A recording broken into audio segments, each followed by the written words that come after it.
And it does raise an interesting question. What's the deal with all this wet weather? The governor says he knows, and he's blaming global climate change. With every drop of rain, no chance for folks in Fort Plain to rest easily, fearing another flood.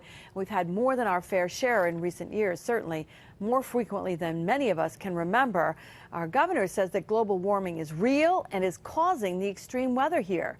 Matt Markham took that theory to the experts today. What'd you find out, Matt? Well, Liz, often it's an answer given to the claim that we're experiencing more floods than we used to. So we asked if that theory holds any water. Is it a valid argument to say that climate change may have something to do with this extreme weather we've been seeing?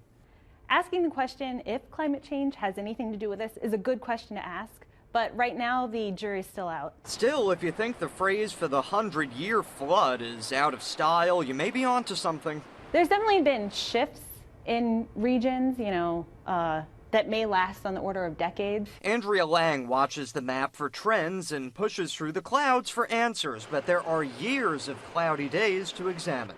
This was only the third wettest June that we've ever had.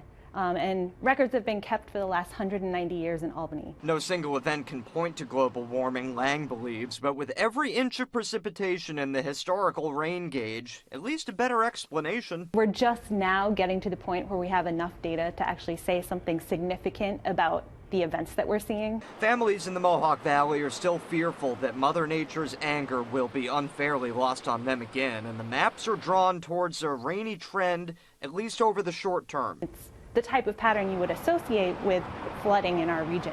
There's a lot of natural variability that is present in our atmosphere. But the most accurate forecast only goes for 7 days.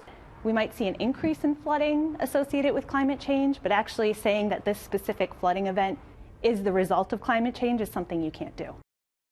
Well, the governor does point to climate change as a reason for severe weather in New York and says that should prompt cities, towns, and villages to improve their infrastructure.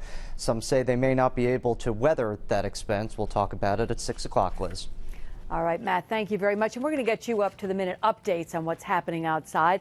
It sounds these days as if we all need them. Head over to our website at CBS6Albany.com, click on weather, and while you're there, you can also sign up for CBS 6 text alerts.